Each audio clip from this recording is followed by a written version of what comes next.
నామం మహిమపరచబడును గాక. యేసయ్య మనల్ని ప్రేమించి మరలా ఒక దినంన ఆయన సన్నిధిలో కూర్చుండే వాక్యంని కృపని యేసయ్య మనకు అనుగ్రహించారు కనుక ఈ సమయంలో దేవుని వాక్యంని ధ్యానిస్తాం. తలలు వచ్చి ప్రార్థన చేస్తాం.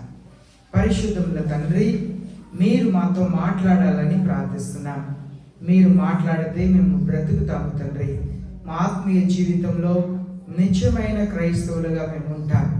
భయభక్తిని మాకు దయచేయండి. మీకు భయపడటమే జ్ఞానమును కారణమని మీ వాక్యం సెలవిస్తుంది కదా. మీకు భయపడే భయమును మాకు దయచేయండి. కృప కలిగిన తండ్రి, మీ నామముని ఘనపరిచి మహిమపరిచి మీరు నన్ను మమ్మల్ని ఆశీర్వదించాలని యేసయ్య పరిశుద్ధమైన నామంలో ప్రార్థించి వేడుకుంటున్నాం పరలోకపు తండ్రి. ఆమేన్. దేవునికి స్తోత్రం. ఈ సమయంలో ప్రకటన గ్రంథం 19వ అధ్యాయం 7వ వచనం నుండి 10వ వచనం వరకు మనం ధ్యానిస్తాం. ప్రకటన గ్రంథం 19వ అధ్యాయం 7వ వచనం నుండి 10వ వచనం వరకు మనం ధ్యానిస్తాం. ఇలా మనం చూస్తున్నాము, the church which is ready for marriage. సంఘం వివాహము కొరకు సిద్ధపడి ఉండాలి. ఎస్తర్ జీవితంలో చూస్తున్నాము, ఎస్తర్కి రాజుగారి దగ్గర ఎస్తర్ వెళ్ళక ముందు ఎంతకాలం శుద్ధికరణ ఉన్నది, అనగా ఎంతకాలం ఎస్తర్ని ఎస్తర్ లాంటి స్త్రీల్ని సిద్ధపరిచారు? ఎన్ని నెలలు? ఎన్ని నెలలండి?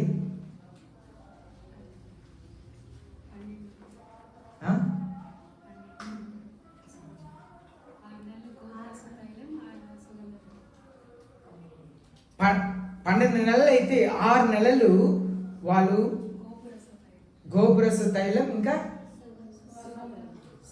ఈ గోపురస తైలం అనేది చేదుగా ఉంటుంది.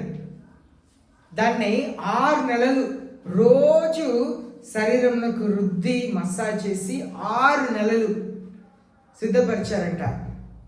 6 నెలలు ఇలాంటి తైలంతో శుద్ధిపరిచి ఎంతకాలం రాజు దగ్గర ఉండటానికి సిద్ధపరిచారు? ఎంతకాలం రాజు దగ్గర ఉండటానికి? 6 నెలలు ఆ గోపురస్థ తైలంతో సుగంధ ద్రవ్యంతో 6 నెలలు శుద్ధీకరించారు కదా. ఎన్ని రోజులు ఉండటానికి? ఎంతకాలం ఉండటానికి? ఒక రోజా? ఒక్క రాత్రి. ఒక్క రాత్రి రాజుగారితో ఉండుటకు 6 నెలలు, వాస్తవంలో సంవత్సరం పాటు సిద్ధపాటు 6 నెలలు. ఈ గోపురస్థ తైలం దేన్ని చూపిస్తుందంటే చేదుగా ఉంటుందంట. యేసయ్యకు బహుమానం ఇచ్చేటప్పుడు కూడా దాన్ని తీసుకొచ్చారు. ఇది గోపురస్థ తైలం అంటే 6 నెలలు శరీరంలో ఉన్న చర్మంలో ఉన్న ఆ చేదుగా ఉంటుందంట. ఆ గోపురస్థ తైలం అది చర్మంలో ఉన్న క్రిములు, ఇన్ఫెక్షన్ అంతా కూడా రిమూవ్ చేసిద్దంట. రాజుగారి దగ్గర వెళ్ళే ముందు ఇన్ఫెక్షన్ ఉండకూడదు, చర్మ రోగం, చర్మం అంతా కూడా చక్కగా ఉండాలి. కనుక రోగం లేక మంచిగా వెళ్ళాలంటే 6 నెలలు. సుగంధ ద్రవ్యం ఎందుకంటే సుగంధ వర్గం ఎందుకంటే అది రాజుగారి దగ్గర వెళ్ళినప్పుడు సువాసనగా ఉండాలి, రాజుకి నచ్చినట్లుగా ఉండాలి. ఎంతకాలం ఉంటకు? ఒక్క రాత్రి కొరకు. ఒక్క రాత్రి రాజుగారితో ఉండుటకు 6 నెలలు సిద్ధపడాలంటే. ఈ గోపురస తైలం దేన్ని చూపిస్తుందంటే మన జీవితంలో జరిగే కష్టముల్ని, బాధల్ని, వేదనల్ని చూపిస్తుంది. ఈ సుగంధ వర్గ తైలం దేన్ని చూపిస్తుందంటే మన జీవితంలో ఉన్న సంతోషమైన కాలంని చూపిస్తుంది. మనం కూడా యేసయ్యని వివాహం చేసుకోబోతున్నాం. అనగా వివాహం అంటే మనకు తెలిసిన వివాహం అంటే ఒక స్త్రీ పురుషుడు వివాహం చేసుకొని వారి కలయికని గురించి అలా మనం ఊహించడం కాదు. ఎందుకంటే మనం మానవులైన మనకు తెలిసింది వివాహం అంటే ఒక స్త్రీ పురుషుడి కలయికకు ఒక లైసెన్స్ అంతే. అయితే ఇది యేసయ్యతో వివాహం అనేది ఇంకా పరిపూర్ణంగా ఆయనకే సొంతం అయిపోతాం. ఆయన ఉండే చోట్లో ఆయన ఉంటాం. వివాహం అయిన తర్వాత, వివాహంకు ముందు స్త్రీ ఒక చోట్లోను, పురుషులు ఒక చోట్లోనూ ఉంటున్నారు. కానీ వివాహం అయిన తర్వాత ఏం చేస్తున్నారు? ఇద్దరు కూడా కలిసి ఒకే చోట్లో ఉంటున్నారు. అదే వివాహం యేసుక్రీస్తుకు సంఘమునకు మధ్యలో వివాహం అనేది అది దేన్ని చూపిస్తుంది అంటే ఒకే చోట్ల ఉంటాం. యేసయ్య ఇప్పుడు మన భూలోకంలో ఉన్నాం, యేసయ్య పరలోకంలో ఉన్నాం. అయితే మనం పరలోక రాజ్యం వెళ్ళబోతున్నాం. యేసయ్యతో పాటు నిరంతరంగా ఉండబోతున్నాం. నిరంతరంగా ఉండుటకు దేవుని పిల్లలు మనము కూడా యేసయ్యతో పాటు ఉండుటకు ఆయనకు నచ్చాలి, ఆయనకు ఇష్టమైన వారుగా ఉండుటకు మనల్ని మనం సిద్ధపరచుకోవాలి. ఎస్తర్తో పాటు ఎంతో మంది స్త్రీలు ఉన్నారు. అందరు కన్యలే, అందరూ కూడా ఇలాగనే తమ సిద్ధపరచుకున్నారు. కానీ ఎస్తర్ రాజు కళ్ళలో దయ దొరికింది, ఆమె రాణిగా మారిపోయింది. మనం అందరూ కూడా క్రైస్తవులమే, దేవుని పిల్లలమే. కొన్ని పర్యాయం మనం అందరం క్రైస్తవులం, సేవకులం అని మాట్లాడుతున్నప్పుడు మీరు ఆలోచన చేయవలసింది మన సంఘం మాత్రమే నేను చెప్పట్లేదు. ఎందుకంటే ఈ వీడియోస్ని ఫేస్బుక్లోను యూట్యూబ్లోను పెడుతున్నాం కనుక సంఘం అని చెప్తున్నప్పుడు సంఘాలన్నింటిని గురించి నేను మాట్లాడుతున్నాను. క్రైస్తవులు అని చెప్తున్నప్పుడు మిమ్మల్ని గురించి మాత్రమే కాదు, సార్వత్రిక సంఘం అందరిని గురించి మాట్లాడుతున్నాను. సేవకులు అని మాట్లాడుతున్నప్పుడు ఇద్దరిని మాత్రమే సేవకులను చూడటం కాదు, సేవకులున్నప్పుడు నేను అందరిని గురించి నేను మాట్లాడుతున్నాను. ఇక్కడ కూడా మనం యేసయ్యని కలుసుకోబోతున్నాం. యేసయ్య వచ్చినప్పుడు ఆయనకు ఇష్టమైన జీవితం కలిగి ఉన్నప్పుడు మాత్రమే ఆయన మనల్ని ఎత్తుకొని వెళ్ళబోతున్నారు, ఆయన మనల్ని పిలవబోతున్నారు. అప్పుడు మాత్రమే ఆయనతో నిరంతరంగా ఉండబోతున్నాం. కనుక వివాహం అనేది యేసయ్యతో నిరంతరముగా ఉండుటకు మనం ఎస్తేరు తాను ఎలాగూ సిద్ధపరచుకున్నదో అలాగూ మనల్ని మనం సిద్ధపరచుకున్నాం. దాన్ని ఏ ద్రవ్యం అన్నారు తెలుగు? దానికి ముందు గోపురస్థ తైలం అనేది వాక్యం లాంటిది. ఈ గోపురస్థ తలం వాక్యం లాంటిది. అది వినటానికి చాలా చేదుగా ఉండిద్ది. కొన్నిసారి కోపం వచ్చింది, చెప్పేవారి మీద కోపం వచ్చింది. చెప్పేవారు మీకేంటిలే చెప్తారులే, రకరకాలుగా దాన్ని నిందించుటకును, అవమానించుటకును ఏదేదో ఇది చేదుగా ఉండిద్ది వినటానికి. సుగంధ ద్రవ్యం అనేది ప్రార్థన లాంటిది. ప్రార్థన చేసేటప్పుడు మనం మనసు విప్పి దేవుని సన్నిధిలో ప్రార్థన చేసేటప్పుడు మన భారం అంతా తొలగిపోతుంది. అయితే దేవుని సన్నిధిలో క్రైస్తవులైన మనల్ని మనం సిద్ధపరచుకోవాలి. పోయిన 11వ తారీఖు వాక్యం చెప్పేటప్పుడు ఆ సేవకుడు కూడా చెప్పారు కదా, సేవకుడు ఏం చేస్తారంట, కూర్చొని మందు తయారు చేస్తారంట కదా. మందు తయారు చేసి మిమ్మల్ని బాగు చేయటకు ప్రయత్నం చేస్తారంట.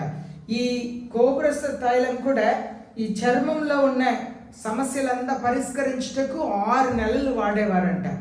వాక్యం మనల్ని శుద్ధీకరించుటకు, మనల్ని శుద్ధి చేయుటకు, మన హృదయంలో ఉన్న కళమిల్సల్ని, మన హృదయంలో ఉన్న పాపముల్ని బయటకు తీసుకొచ్చుటకే.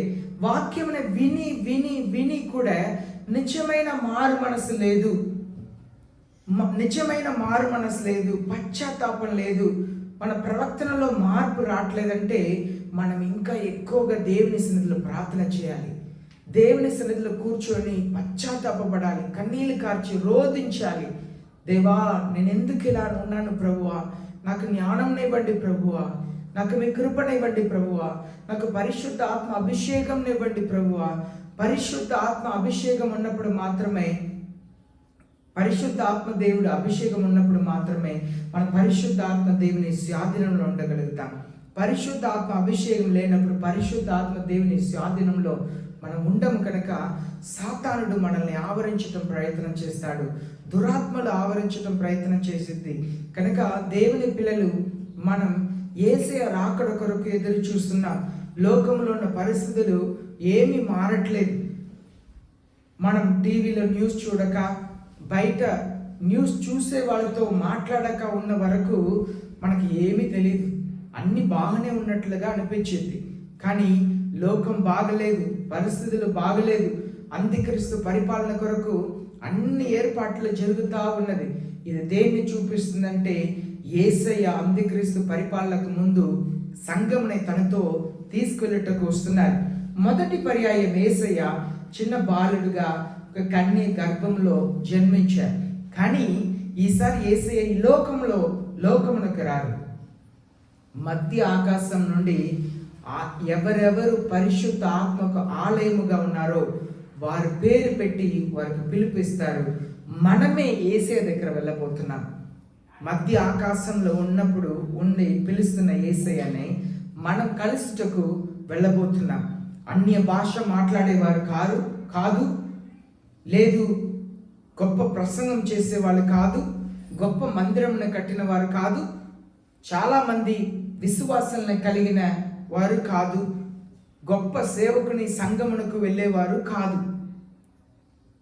ఎవరు యేసయ్య పిలుపుని పొందుకుంటారంటే ఎవరిలో పరిశుద్ధ ఆత్మ దేవుడు నివసిస్తున్నారో, ఎవరిలో పరిశుద్ధ ఆత్మ దేవుడు ప్రతిదినము కూడా జీవిస్తున్నారో, ఎవరు కళ్ళు ద్వారా పరిశుద్ధ ఆత్మ దేవుడు చూస్తున్నారో, ఎవరు నాలుక ద్వారా పరిశుద్ధ ఆత్మ దేవుడు మాట్లాడుతున్నారో, ఎవరు చెవు ద్వారా పరిశుద్ధ ఆత్మ దేవుడు వింటున్నారో, ఎవరు హృదయం ద్వారా పరిశుద్ధ ఆత్మ దేవుడు ధ్యానిస్తున్నారో, ఎవరు ఆలోచన ద్వారా పరిశుద్ధ ఆత్మ దేవుడు ఆలోచన చేస్తున్నారో వారు మాత్రమే ఎత్తబడతారు.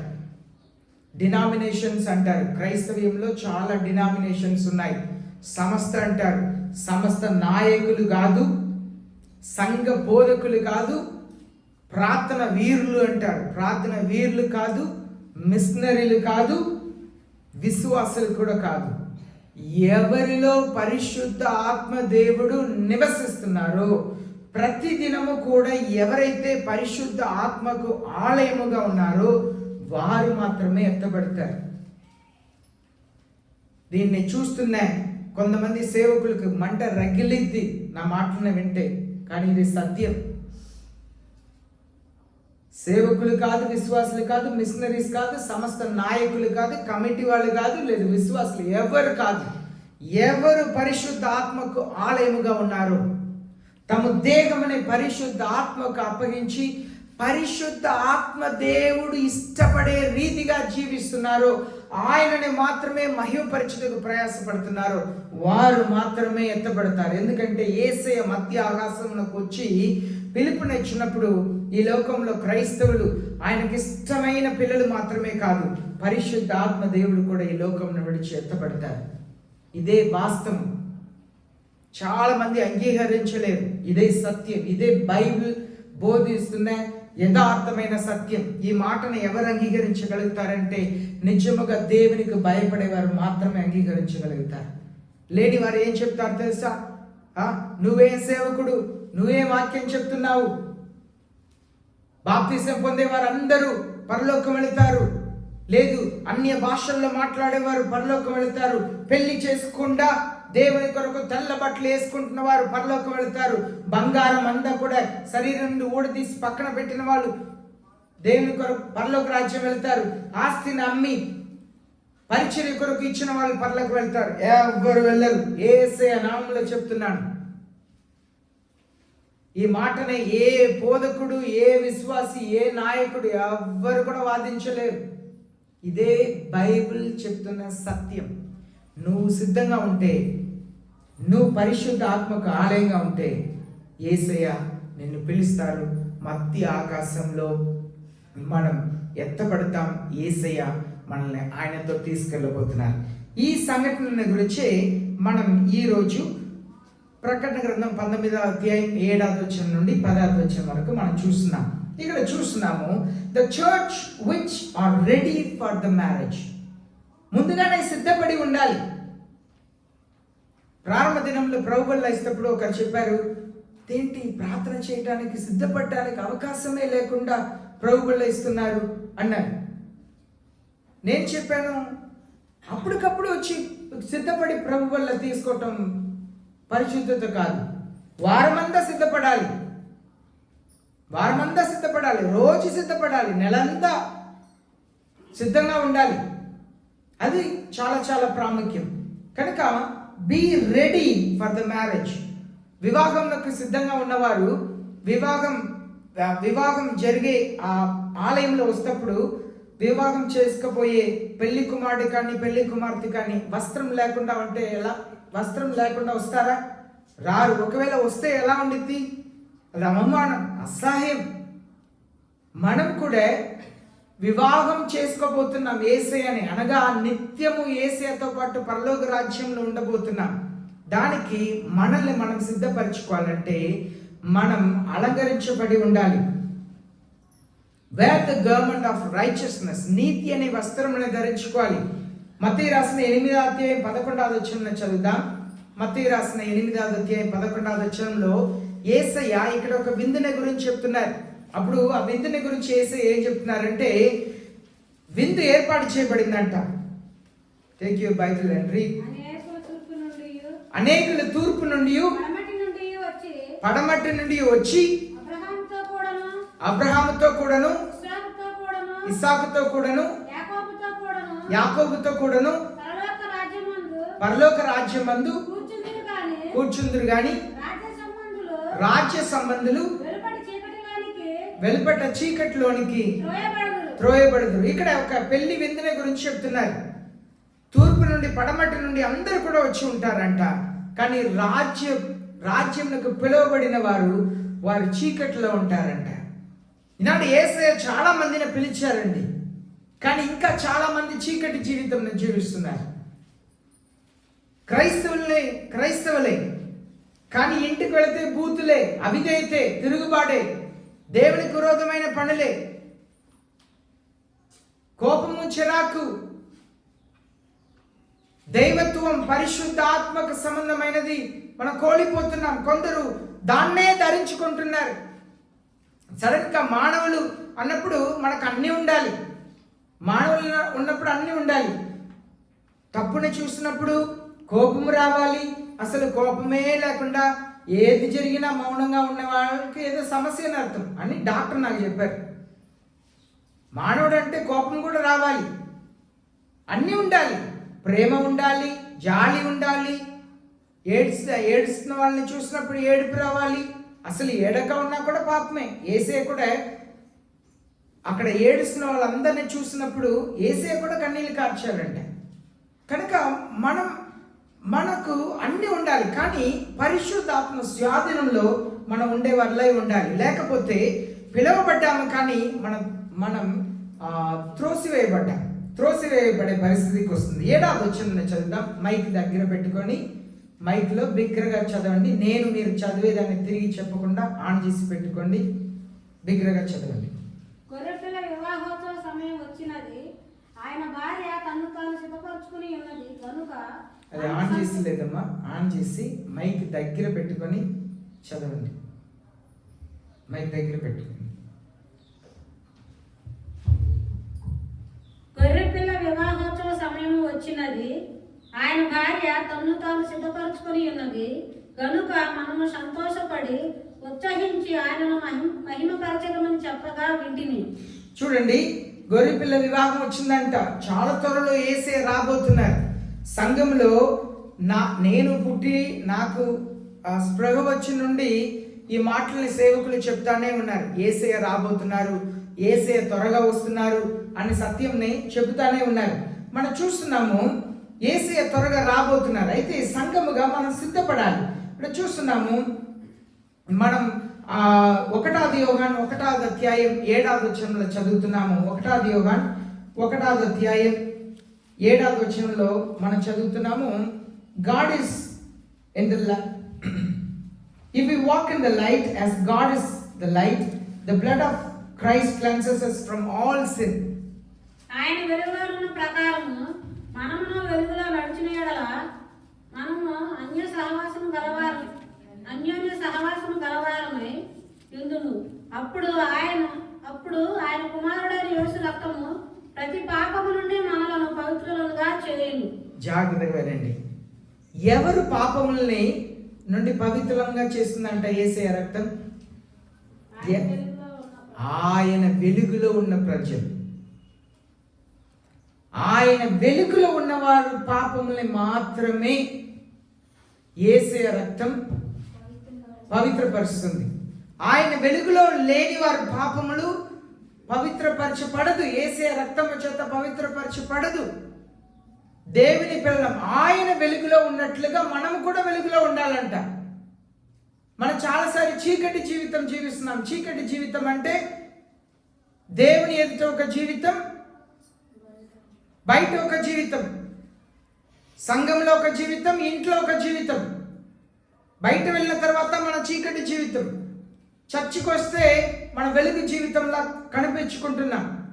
మనం వెలుగు, యేసయ్య వెలుగులో ఉన్నట్లుగా మనము వెలుగులో ఉన్నప్పుడు మాత్రమే మన పాపముల్ని ఆయన రక్తం చేత కడిగి మనల్ని పవిత్రులుగా చేస్తారంట. మనం చీకట్లో ఉన్నప్పుడు యేసయ్య రక్తం మిమ్మల్ని పరిశుద్ధపరచదు. మనం యేసయ్య వెలుగులోనికి రావాలి. ఆయన వెలుగైన దేవుడు కనుక ఆయన వెలుగులోనికి మనం రావాలి.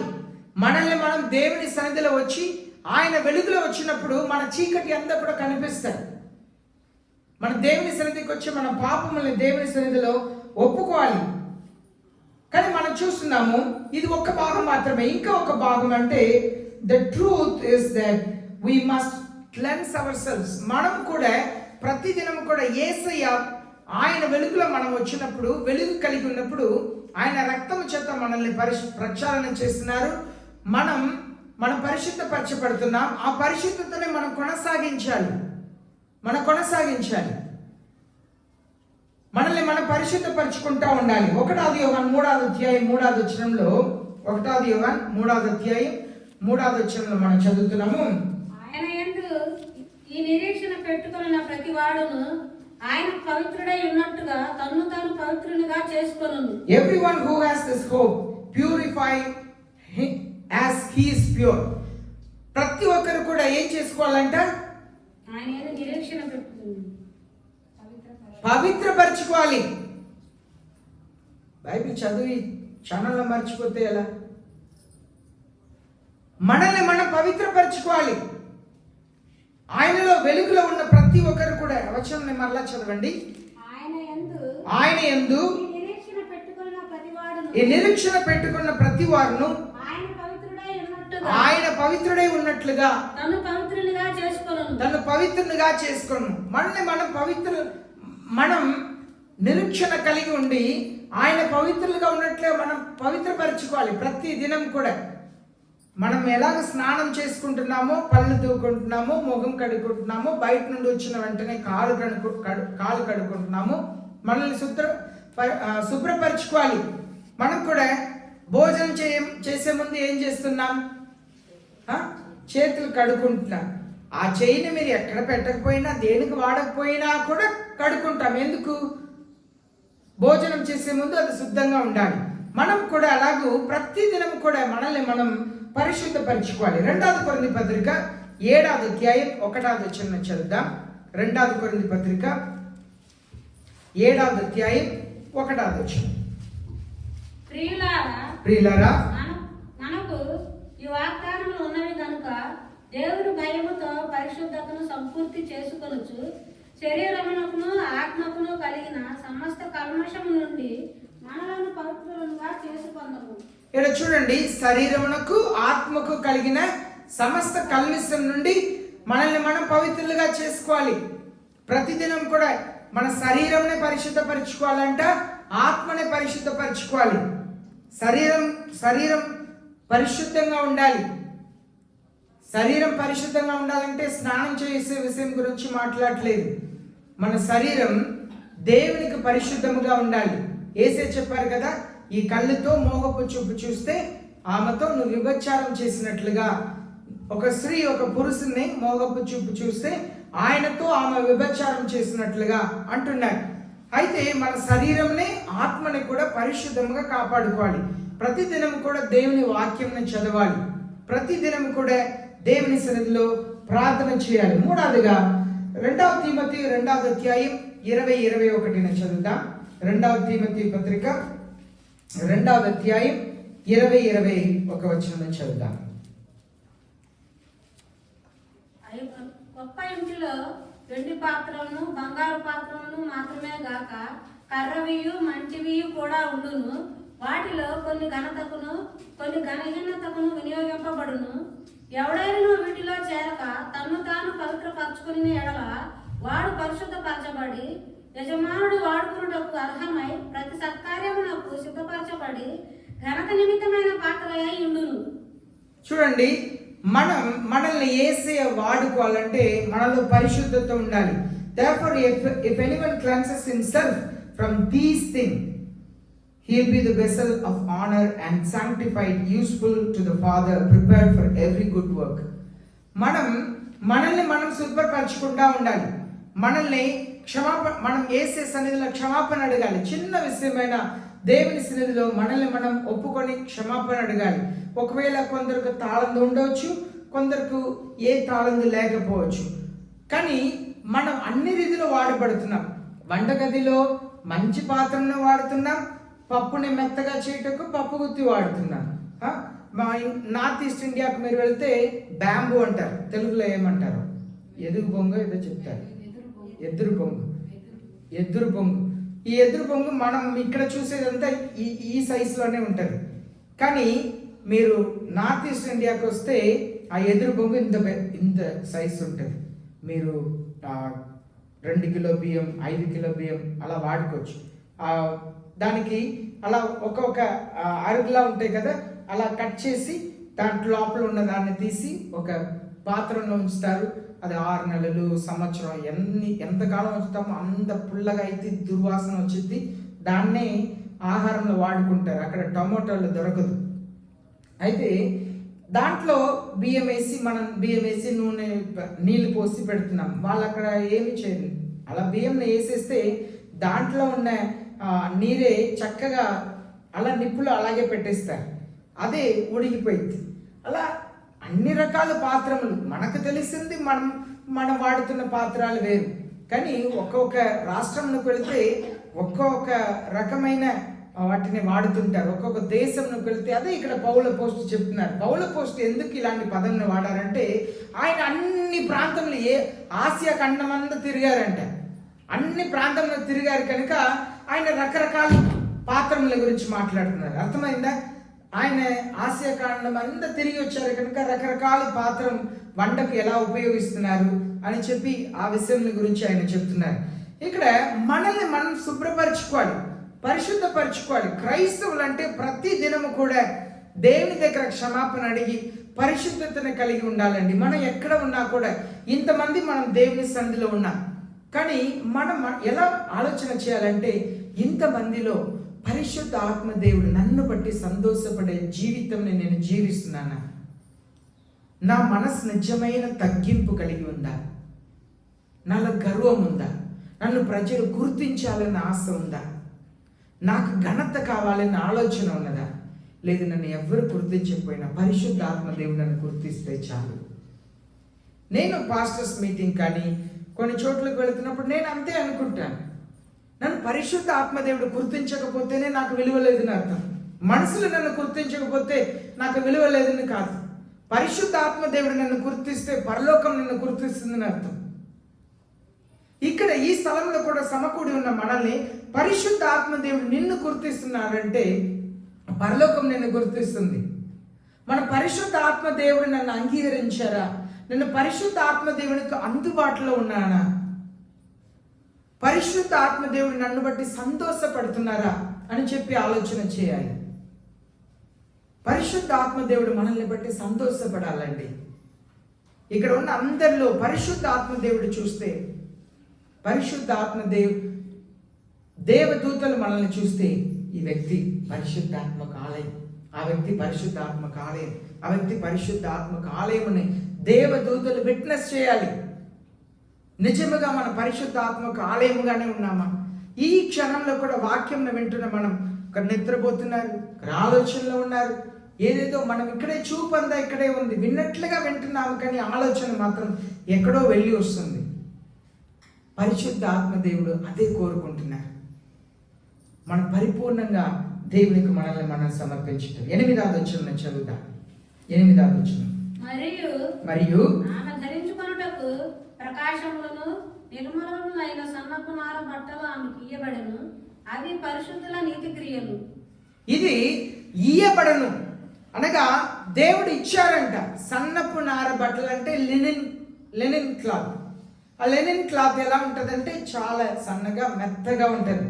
ఇది ఇవ్వబడిందంట, గివెన్ టు హర్. ఇది ఇవ్వబడింది, సంపాదించింది కాదు, మన స్వశక్తి వలన కాదు జరిగినది. దేవుడు ప్రేమించి మనకు బహుమానముగా దేవుడు ఇచ్చారు. అదే ఫిలిప్పీయులకు రాసిన 2వ అధ్యాయం 13వ వచనంలో who works in us to will and to do his good pleasure. యేసయ్య మనల్లో కార్య సాధనను చేసి ఆయనకి ఇష్టానుసారంగా మనల్ని మారుస్తున్నారు. చదువుతాం ఫిలిప్పీయులకు రాసిన 2వ అధ్యాయం 13వ. మీరు ఇచ్చించుటకును కార్యసిద్ధి కలుగజేసుకున్నటకును తన దయా సంకల్పము నెరవేరుటకై మీలో కార్యసిద్ధి కలుగజేయువాడు దేవుడే. మనలో కార్యసిద్ధి కలుగజేయువాడు దేవుడే. మనం యేసయ్యకి ఇష్టమైన వాళ్ళుగా ఉండుటకు కూడా మనల్ని మార్చేది యేసయ్య మాత్రమే. మనల్ని మనం చేసుకోలేము. పరిశుద్ధాత్మ దేవుని సహాయం కావాలి. పరిశుద్ధంగా జీవించుటకును, దేవునికి ఇష్టకరంగా జీవించుటకును పరిశుద్ధ ఆత్మ సహాయం ఉంటేనే మనం అలాగే జీవించగలుగుతాం. ఒకవేళ పరిశుద్ధ ఆత్మ దేవుని సహాయం లేకుండా మనం పరిశుద్ధంగా జీవించగలిగితే మనం ఎలా ఉంటాం తెలుసా? We'll brag about our holiness, righteousness. మన నీతిని గురించి గర్వంగా మాట్లాడుతాం. కొంతమంది చెప్తారు కదా, నేను ఇది చేశాను, నేను అది చేశాను. మనం ఏదో చేశాము కనుక దేవుడు కార్యం చేయట్లే. ఆయన మహా గొప్ప కృప, ఆయన కనికరం, ఆయన చూపిస్తే జాలిని బట్టి. అలాగే మనం చూస్తున్నాము దేవుని సన్నిధిలో the righteous acts of the saints, the linen cloth is మన పరిశుద్ధత. నీతి అనేది పరిశుద్ధుల యొక్క నీతి క్రియలు, పరిశుద్ధుల యొక్క నీతి క్రియలు. మనం చేసే నీతి క్రియలే మనకు వస్త్రం అంట. మొన్న ఆ పాస్టర్ గారు ఈ మాటను చెప్పారు కదా, క్రైస్తవులు వస్త్రము కూడా దేవుని చూపించాలి. దానికే నెలలో ఒక్కసారి ప్రభు వల్లకు వచ్చినప్పుడైనా తెల్ల వస్త్రం ధరించుకొని రండి అని చెప్పి 2 సంవత్సరాలు చెప్పినా ఇప్పుడు కూడా రాని వాళ్ళు ఉన్నారు. నేను దేవునికి అప్పగిస్తాను. ఎందుకంటే మీరు దేవుని స్థానంలో దేవుని సేవకుడు మమ్మల్ని ఒక క్రమపరుస్తున్నారు అని చెప్పి మీరు గ్రహించి మీరు లోబడట్లేదు కనుక దేవునికి అప్పగిస్తున్నాను. ఎందుకంటే నేను దేవుని ప్రతినిధిగా నిలబడి దేవుని పక్షమున మాట్లాడుతున్నాను. ఒక సేవకుడు ఒకరోజు ఈ మాటని మా ఇంటికి వచ్చినప్పుడు చెప్పారు. నేను కొన్ని విషయంలో చెప్తున్నప్పుడు డోంట్ ఫర్గెట్, జూమ్ మీటింగ్లో చెప్పాను, don't forget when you stand in the pulpit you are representing God. నువ్వు దేవుని బలిపీఠం అంటారు కదా, దీన్ని తెలుగులో, నువ్వు బలిపీఠం ముందు నిలబడినప్పుడు నువ్వు దేవుని పక్షమున నిలబడి ఉన్నావు కనుక నువ్వు దేవుని స్థానంలో నువ్వు మాట్లాడుతున్నావు. కానీ మీరు వినట్లేదు. నేను చెప్పేదే మొన్న వచ్చిన సేవకుడు కూడా రిపీట్ చేసిన, ఆయన చెప్పిన వాక్యం అంతా నేను మీకు బోధించేదే ఆయన రిపీట్ చేసినట్లుగా అనిపించింది నాకు. అంటే మన వస్త్రం కూడా చూపించాలి. అది నెలలో ఒక్కరోజు దేవుని సన్నిధికి వస్తున్నప్పుడు తెల్లని వస్త్రం మాత్రమే కాదు, మన వస్త్రధారణ, మన చీర కట్టుకున్నా కూడా అది ఇతరుల్ని ఆకర్షించేటట్లుగా, ఇతరులు నన్ను చూడాలి అన్నట్లుగా కట్టుకుంటాం కూడా పాపమే. కొందరు అలా కూడా కట్టుకుంటారు. కొందరు చీర కట్టుకునే విధానంలో చూస్తే వాళ్ళకున్న భయభక్తి ఏంటిని తెలిసిపోయింది. అదే స్త్రీలు వేసుకున్న వస్త్రాలన్నింటిని గురించి కూడా ఆయన బహిరంగంగా మాట్లాడారు. మనం వేసుకున్న వస్త్రం, మనం ధరించుకుంటున్నది, అది ఒక పరిశుద్ధతకు సూచనగా ఉండాలి. లోకంలో రోడ్డు మీద దేవుని ఎరగని వారు వేసుకుంటున్నట్లుగానే మీరు కూడా బయట వేసుకొని మీరు పెళ్ళిళ్ళకి వెళుతున్నారు, తిరుగుతున్నారంటే వాళ్ళ వస్త్రానికి మీ వస్త్రానికి తేడా ఏంటి? చీర కట్టుకుంటున్నప్పుడు కొంచెం అక్కడక్కడ అలా కనపడనట్లుగా ఒకలా కట్టుకుంటే, దేవుని ఎరగక రోడ్డు మీద ఉన్న వరకు, మందిరంలో దేవుని ఎరిగి ఉన్న వరకు మీకు తేడా ఏంటి? అది తెల్లని వస్త్రం మాత్రమే కాదు, ఏ వస్త్రమైనా. రోడ్డు మీద దేవుని ఎరగక వాళ్ళ పిల్లలు ఒక టీషర్ట్ని ఇంత దాకా వేసుకొని ఒక టైట్గా ప్యాంట్ వేసుకొని అమ్మాయిలు తిరుగుతున్నారంటే నీ పిల్లలు కూడా నువ్వు అది చేస్తుంటే మందిరంలో ఉన్న క్రైస్తవుని చెప్పే నీ బిడ్డకు రోడ్డు మీద తిరిగే దేవుని ఎరగని వరకు ఏ తేడా ఏమీ లేదు. క్రైస్తవులు పరిశుద్ధులు, మన వస్త్రము కూడా పరిశుద్ధంగా కనపడాలి. The righteous act of the Saint, మనం పరిశుద్ధంగా నడుచుకుంటాం, అది దేవుని చూపిస్తుంది. మనం వస్త్రం మాత్రమే కాదు. రోమిలికి రాసిన 4వ అధ్యాయం 22, 23, 24 వచనాలను చదువుదాం. రోమిలికి రాసిన 4వ అధ్యాయం 22, 23, 24. అందుచేత అది అతనికి నీతిగా ఎంచబడను. అది అతనికి ఎంచబడనని అతని నిమిత్తం మాత్రమే కాదు గాని మన ప్రభు అయిన యేసును మృతులలో నుండి లేపిన వాని యందు విశ్వాసం ఉంచిన మనకును ఎంచబడునని మన నిమిత్తము కూడా వ్రాయబడను. 24. ఇక్కడ మనం చూస్తున్నాము, మనకు గాడ్ ఇంప్యూటెడ్, దేవుడు యేసయ్య మనకు అనుగ్రహించారు. మన క్రియలు నీతి క్రియలుగా మారినట్లుగా యేసయ్య అనుగ్రహించారు. మన క్రియలు, మన మాటలు, మన ప్రవర్తనలు యేసయ్య అంగీకరించేదిగా the righteousness of Christ is imputed to us as soon as we are born again. మనం మారక ముందు మన నీతి అంతా కూడా మురికి గుట్టల్లా ఉంటుందంట. కానీ యేసయ్యలో వచ్చిన తర్వాత మన నీతి అంతా కూడా యేసయ్యకు ఇష్టమైన వస్త్రముగా మారిపోతుంది. మన యేసయ్యను ఎరగక ఎంత మంచి క్రియలు చేసినా అది మురికి గుట్టకు సమానం.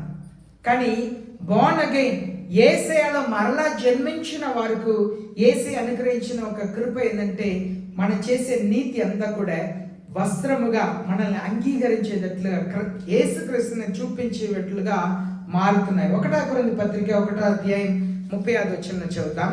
1 కొరింథీ పత్రిక 1వ అధ్యాయం 35 వచనం. అయితే ఆయన మూలముగా మీరు క్రీస్తు యేసునందు ఉన్నారు. మనం ఆయన మూలముగా మన క్రీస్తు యేసులో ఉన్నాం. యేసయ్య ద్వారా మనం క్రీస్తు అనే శరీరంని ధరించిన వాళ్ళుగా ఉన్నాము. కనుక మనం నీతి వస్త్రం మనకు ఇవ్వబడింది. మనం సంపాదించుకోలేదు. మనం ఇచ్చే కాணிక వలనో మనం చేసే పనుల వలనో కాదు. యేసయ్య ఆయన పట్ల మనం కలిగి ఉన్న ప్రేమను బట్టి ఇచ్చారు. యాకోబుకి ఎంతమంది పిల్లలు? 12 మంది పిల్లలు. ఆ 12 మంది పిల్లల్లో ఒక్కరిని ఆయన నీతిమంతుడిగా ఎంచాడు. ఆయన క్రియలు, మాటలు అంతా కూడా సరిగా ఉన్నది కనుక తనకేం చేశారు? ఒక ప్రత్యేకమైన పల రంగులు వస్త్రమని ఆయనకు యోసేపుకు బహుమానంగా ఇచ్చారు. మన క్రియల్ని బట్టి, మన జీవితంని బట్టి యేసయ్య అనుగ్రహించేదే ఆ నీతి వస్త్రం అనేది. ఇలా మనం చూస్తున్నాము, the church own righteous acts are her garment.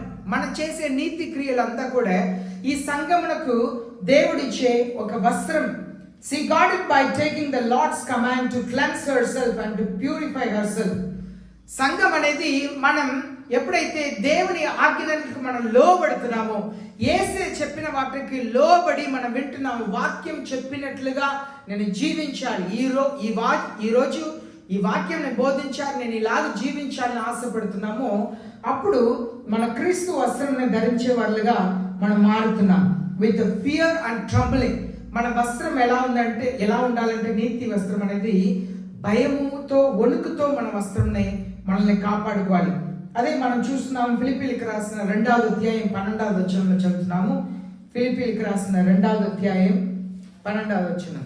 కాగా నా ప్రియులారా, మీరు ఎల్లప్పుడూ విధేయులై ఉన్న ప్రకారము నా ఎదుట ఉన్నప్పుడు మాత్రమే కాక మరి ఎక్కువగా నేను మీతో లేని ఈ కాలమందును భయముతోను వణుకుతోను మీ సొంత రక్షణను కొనసాగించుకొనుడి. భయముతో, వణుకుతో సొంత రక్షణను కాపాడుకోవాలంట. ఆ సొంత రక్షణని భయముతో, వణుకుతో. పౌల పోస్ట్ ఉన్నప్పుడు అందరు కూడా మంచిగా ఉంటారంట. ఇప్పుడు సేవకులు మేము ఉన్నప్పుడు మీ ఇంట్లో సినిమా పాట పెట్టి వింటుంటారు. ఇంటి ముందు వస్తున్నామంటే వెంటనే దాన్ని ఆపుతారు. లేదు బూతులో ఏదైనా ఒకటి వెంటనే ఆపుతారు. ఎందుకు? ఓ చేయకూడదు, సేవకులు ఉన్నారు, మీకు ఆ తప్పును తెలుసు. పౌలు అపోస్తలుడు చెప్తున్నారు, నేను ఉన్నప్పుడు మాత్రమే కాదు, నేను లేనప్పుడు కూడా మీ రక్షణను భయముతో వణుకుతో కాపాడుకోండి. మన రక్షణని దేవుని సన్నిధిలో భయముతో వణుకుతో కాపాడుకోవాలంటే, ఎందుకు భయముతో వణుకుతో కాపాడుకోవాలి? ఎందుకు భయపడతాం? రక్షణని పోగొట్టుకుంటాం. ఏదైనా పోగొట్టుకుంటేనే భయపడతాం. అప్పుడప్పుడు చైన్ వేసుకున్నాను అనుకోండి, గుంపులో మీరు వెళుతున్నప్పుడు ఏం చేస్తారు? ముట్టుకొని చూసుకుంటారు కదా, పర్సుని చూసుకుంటారు, మొబైల్ ఫోన్ని చూసుకుంటారు. ఎందుకు? పోగొట్టుకుంటారు. రక్షణనే భయముతో వణుకుతో కాపాడుకోండి అంటే మీరు పోగొట్టుకుంటారు, రక్షణనే పోగొట్టుకుంటారు. నిన్న రాత్రి ఒక యేసయ్య యూదా ఇస్కరియోతో మాట్లాడుతున్న ఒక క్లిప్ని ఒకదాన్ని 2 నిమిషాలతో చూస్తున్నాం. అప్పుడు యూదా ఇస్కరియోతో వచ్చి యేసయ్య దగ్గర చెప్తున్నారు, అయ్యా ఒక మంచి అవకాశం మీరు రాజుగా మారుటకు. ఇశ్రాయేల్ ప్రజలందరూ కూడా పస్కా పండుగకు వస్తున్నారు. ఈ సమయంలో మీరు అద్భుతం చేస్తే మీ తల మీద కిరీటం ఉంచి మన రాజుగా చేసేయవచ్చు. నేను ఒక బిజినెస్లో సక్సెస్ఫుల్ మ్యాన్, మీరు ఒక వర్డ్స్లో ఉన్నారు, ఇలా చేస్తే సక్సెస్ అవుతారు, ఇలా చేయకపోతే మీరు ఫెయిల్ అయిపోతారు, నేను నిర్ణయించగలుగుతాను అంటే యేసే చెప్తున్నారు, నా చిత్తం చేయడానికి నిన్ను పిలిచాను. యూదా ఇస్కరియోతు కోపం, మరి నేనెందుకు ఉన్నాను? నా సలహా మీరు తీసుకున్నప్పుడు నేనెందుకు ఇక్కడ ఉండాలి? యేసే చెప్తున్నారు, నేను నిన్ను అడిగాను. మనం ఆ యూదా ఇస్కరియోతు దగ్గర యేసే చెప్తున్నారు, చివరిగా నిన్ను కాపాడుకో, నిర్ణయం నువ్వు తీసుకో, you have to make the decision, నువ్వు నిర్ణయం తీసుకోవాలి, నీ కొరకు నేను ప్రార్థన చేస్తాను అని యూదా ఇస్కరియోతు అక్కడ నుండి వెళ్ళిపోయారు. యేసయ్య చాలా బాగా ఏడుస్తున్నారు, ఎందుకంటే యేసయ్య నీ కొరకు ప్రార్థన చేస్తాను అంటున్నారు. కానీ యేసయ్యకు తెలుసు ఏం జరిగిద్దని, దుఃఖపడి ఏడుస్తున్నారు. మన రక్షణని మనమే కాపాడుకోవాలి. Decision is ours. నేను నమ్మే సత్యం ఏంటంటే, బైబిల్లో దేవుడు నిర్ణయించిన కార్యం వేరు. ఎందుకంటే యేసే చెప్తున్నారు, మనసు కుమారుడు అప్పగించబడటం అది నిర్ణయించబడింది, కానీ ఎవరి ద్వారా అప్పగించబడుతున్నాడో ఆయనకి శ్రమ అన్నారు. తల్లి కడుపులో పుట్టక ఉంటే బాగుంటుంది అన్నారు. ఇప్పుడు యూదా ఇస్కరియోతు ఏం చేశాడు? తను కూడా పశ్చాత్తాపడ్డాడు కదా. పశ్చాత్తాపడి ఏం చేశాడు?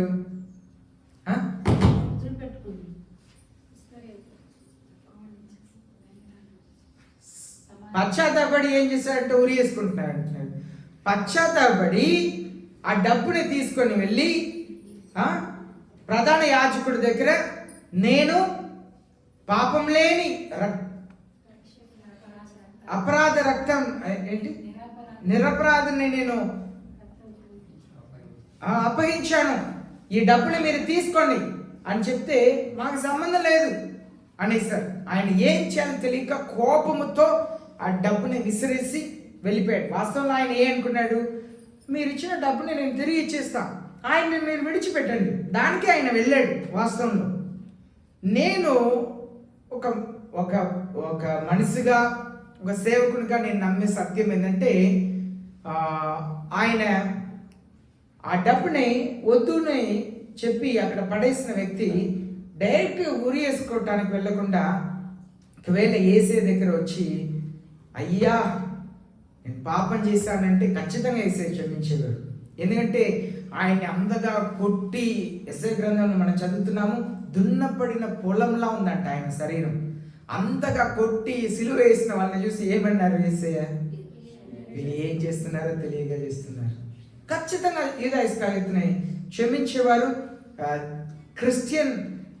క్రిస్టియన్ ప్రీచింగ్ అంతా కూడా మారిపోయేది. ఆయన పశ్చాత్తాపడ్డాడు, కానీ మనిషి దగ్గర వెళ్ళాడు, దేవుని దగ్గర వెళ్ళలే. మనం చాలాసారి క్రైస్తవ జీవితంలో ఇలాగే మన రక్షణను మనం కోల్పోతున్నాం. రక్షణను చాలా సులువుగా తీసుకుంటున్నాం.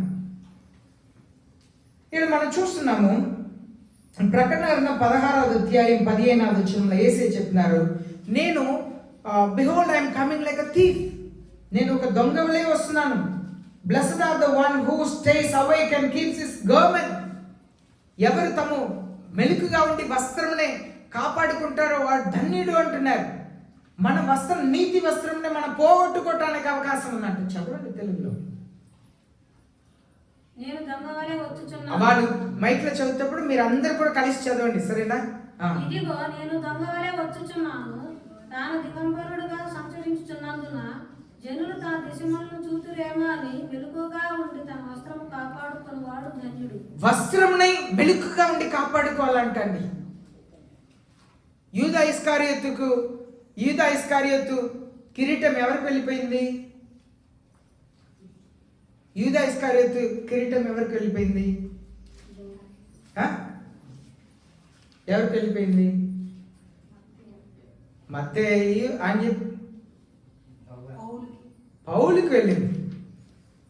అక్కడ అపోస్తల గ్రంథంలో చీటి వేస్తారు. పరిశుద్ధ ఆత్మదేవుడు అనుగ్రహించబడిన తర్వాత చీటి వేయటం అనేది అది పరిశుద్ధ ఆత్మదేవుడు అంగీకరించాడు. పౌలు అపోస్తలుకు వెళ్ళింది. ఆ రక్షణ మనం పోగొట్టుకోవటానికి అవకాశం ఉంది. దానికే కదా ఏ సంఘమునకు చెప్తున్నారు, నీ కిరీటంని వేరే ఒకరు అపహరించకుండా స్మరణ సంఘంలోకి చెప్తున్నారు కదా, నీ కిరీటంని జాగ్రత్తగా కాపాడుకో. మన రక్షణ వస్త్రంను మనం పోగొట్టుకోవటానికి అవకాశం ఉంది కనుక మన రక్షణ వస్త్రంని కాపాడుకోవటం అనేది చాలా చాలా క్రైస్తవులుగా మనకు ప్రాముఖ్యం. యాకోబు పత్రికలో యాకోబు చెప్తున్నారు, faith without work is dead, yet Babylon has prevented believers from taking such warning seriously. ఈనాడు మనకు విశ్వాసం ఉంది కానీ క్రియ లేదు. విశ్వాసం ఉంది కానీ క్రియ లేదు. విశ్వాసం క్రియాపూర్వకంగా ఉండాలంటే మనం ఇతరులకు సహాయం చేయాలి. లేని వారికి ఇవ్వాలి. ఇతరులకు పంచి పెట్టాలి. బాప్తిస్మం ఇచ్చే యోహాను వచ్చి అదే చెప్పారు, మీకు 2 వస్త్రములు ఉంటే ఒకటి లేని వారికి ఇవ్వండి అన్నారు. నేనేం చెప్తానంటే, మీకు కొత్త వస్త్రం దేవుడు ఇస్తున్నారా, మీరు ముందే వాడింది మరీ చినిగిపోయింది, మరీ పాత పడింది, నాకు ఇష్టం లేదు, ఉపయోగం లేదు కాదు. మీరు వాడుక కలిగింది ఇంకా ఒకరికి ఇవ్వాలి. మంచిగా ఉంది, నేను వాడగలుగుతాను, ఇంకా కొంతకాలం నేను వాడగలుగుతాను, 2 సంవత్సరం కూడా నేను వాడగలుగుతాను. లేని వారికి ఇవ్వచ్చు. అది కూడా లేని వారు ఎంతో మంది ఉన్నారు. మనకు ఆశీర్వాదం వస్తున్నప్పుడు మన దగ్గర ఉన్న ఆశీర్వాదం ఇంకా ఒకరికి వెళ్ళాలి. కొన్నిసారి ఆశీర్వాదం ఎలా వచ్చిందంటే వచ్చి వచ్చి వచ్చి వచ్చి అలా అది ఇట్లా పైలం అంటే కొండలా అలా పెరుగుతూ ఉండేది. అది నీటి ప్రవాహంలో మనకు ఆశీర్వాదం వస్తే మన దగ్గర ఉన్న ఆశీర్వాదం ఇంకా ఒకరికి వెళ్ళాలి. అలా ఆశీర్వాదాన్ని నిలుపుకుంటా ఉండకూడదు.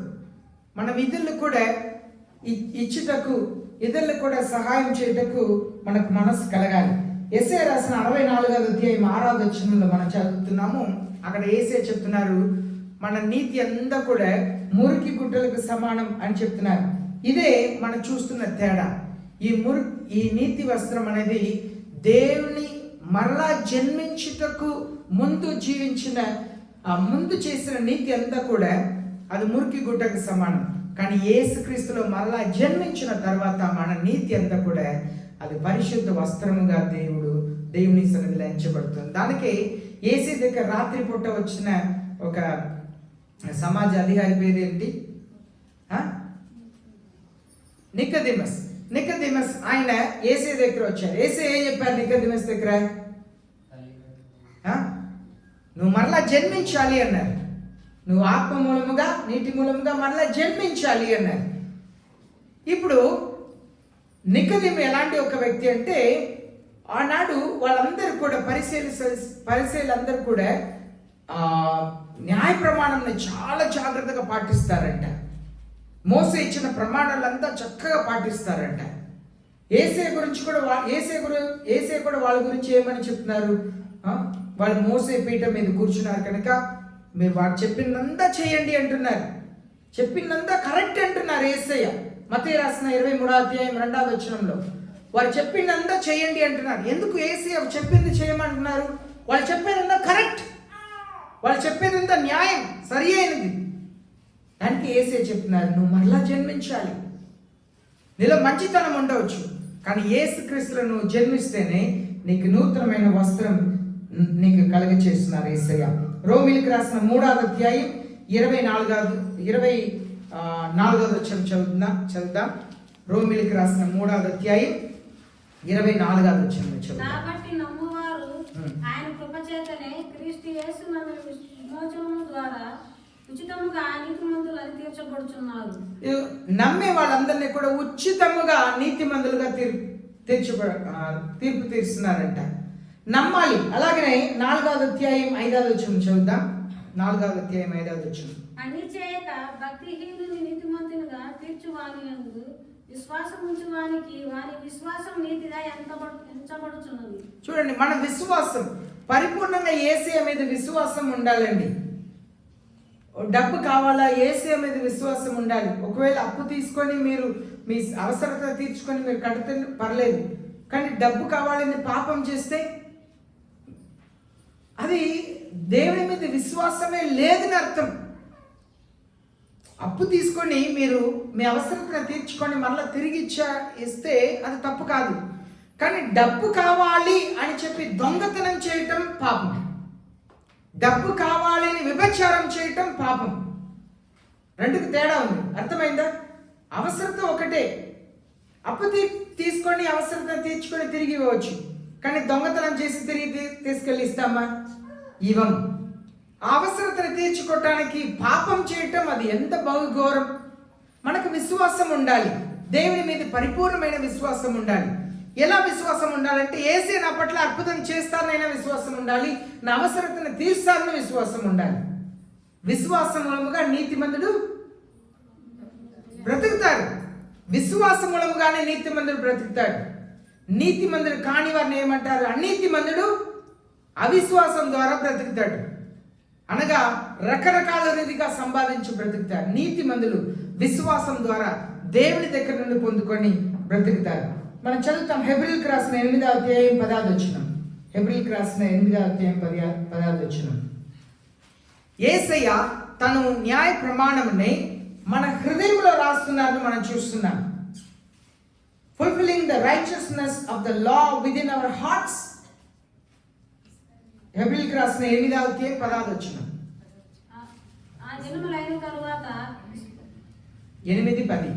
ఆ దినములైన తర్వాత ఇశ్రాయేలు ఇంటి వారితో నేను చేయబోవు నిబంధన ఏదనగా వారి మనస్సులో నా ధర్మ విధులను ఉంచెదను, వారి హృదయముల మీద వాటిని వ్రాయుదును. చూడండి, నా ధర్మ విధుల్ని వాళ్ళ హృదయంలో రాస్తాను. అనగా పరిశుద్ధ ఆత్మదేవుడు చెప్తానే ఉంటారు, హృదయంలో మాట్లాడుతూనే ఉంటారు. ఇది నువ్వు తప్పు, ఇది చేసిన తప్పు, ఇలా నువ్వు నడుచుకుంటున్నావు, నువ్వు వాక్యంలో చదవట్లేదు, నువ్వు ప్రార్థన చేయట్లేదు, నువ్వు అవిధేయుడిగా ఉంటున్నావు. పరిశుద్ధ ఆత్మదేవుడు చెప్తానే ఉంటారు. యేసయ్య న్యాయ ప్రమాణం హృదయంలో రాస్తారంట. రోమిలికి రాసిన 8వ అధ్యాయం 4వ వచనం చదువుతాం. రోమిలికి రాసిన 8వ అధ్యాయం 4వ వచనం చదువుతాం.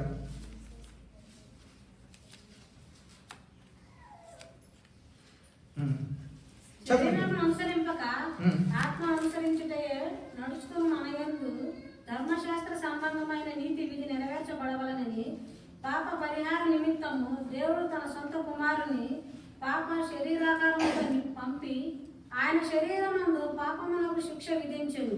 చూడండి, that the requirement of the law might be fulfilled in us who do not walk according to the flesh but according to the spirit. ఆత్మ మూలముగా మనం నడుస్తున్నప్పుడు యేసయ్య మనలో అద్భుత కార్యం చేస్తున్నారు. ఆ అద్భుత కార్యం మన యేసయ్యలా మారుటకు ఎంతగానో సహాయపడుతుంది. మనం ప్రతిదినం కూడా యేసయ్యలా మారాలి. యేసయ్య పోలికలో మనం చిన్నగా మారాలి. మన మాటలు, మన ప్రవర్తనలు, మన ప్రేమ, మన కనికరం, మన క్షమాపణ, మన ఓర్పు, మన సహనం. కొన్నిసారి మనం మాట్లాడేస్తున్నాం, మనకు వెంటనే పరిశుద్ధాత్మ స్వాధీనం లేకుండా, ఆలోచన లేకుండా క్షణంలో మాట్లాడేస్తున్నాం. కానీ పశ్చాత్తాపడి సరి చేసుకోవాలి. కానీ దాన్ని ఇంకా మరీ ఎక్కువగా కీడు జరిగేటట్లుగా మనం చేసుకోవటం అనేది పాపం. మన పరిశుద్ధ ఆత్మదేవుని స్వాధీనంలో ఉండే క్రైస్తవులుగా మనం ఉండటం అనేది యేసయ్య మనలో కోరుకుంటున్నారు. ప్రతి ఒక్క మనం 45వ కీర్తన 45లో 45 తీసుకోండి. ఈ 45వ కీర్తన ఒక వివాహం, ఒక పెళ్లి కుమార్తె వివాహమునకు తాను సిద్ధపరచుకున్నట్లుగా ఈ 45వ కీర్తనలో మనం చూస్తూ వస్తాం. ఇక్కడ మనం చూడండి, ఈ కీర్తనలో 7వ వచనం చూస్తే, you have loved righteousness, hated wickedness, therefore God has anointed you with oil of joy above your fellows. ఇది హెబ్రీ పత్రికలో యేసయ్య గురించి రాయబడింది. సీక్రెట్ ఆఫ్ జాయ్, మన సంతోషముగా ఉండుటకు మార్గం ఏంటి? Loved righteousness and hated iniquity. మనం నీతిని ప్రేమించాలంట, భక్తిహీనతని ద్వేషించాలి. నేను నీతి చేయాలి, భక్తిహీనత ఏదేది ఉందో దాన్ని ద్వేషించుటకు మనం ప్రయాసపడాలి. అలాగే 13వ వచనంలో మనం చూస్తున్నాము, the king's daughter is all glorious within. 13వ వచనం, అంతఃపురంలో నుండి రాజకుమార్తె కేవలం మహిమ కలది.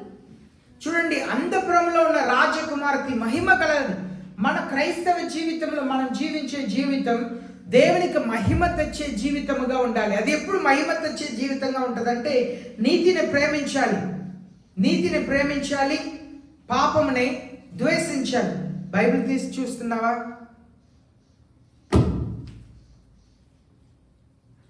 మనం దేవుడు యేసయ్య ఇష్టపడేటట్లుగా ప్రయత్నం చేయాలి. ఇప్పుడు చూడండి, 1 పేతురు 3వ అధ్యాయం 4వ వచనంలో చూస్తున్నాం. 1 పేతురు 3వ అధ్యాయం 4వ వచనం, she has a meek and quiet spirit. ఆ పెళ్లి కుమార్తె ఎలా స్వభావం ఎలా ఉందంటే సాధుగాను మృదువుగాను ఉందంట. పెళ్లి కుమార్తె అహంకారంగా కోపముతో ఆక్రోశముతో చేస్తుంటే గందరగోళంగా ఉండిద్ది. మృదువుగా ఉండాలంట, సాధువుగా ఉండాలంట. సంఘం అలా మారాలి, మనం అలా మారాలి, యేసే వైపు అలా మారాలి. మామూలు భార్య భర్త మధ్యలో ఒక కుటుంబం మాత్రమే కాక ఇక్కడ యేసుక్రీస్తుకు మనకు మధ్యలో మన సాధువుగా మృదువుగా మారాలి.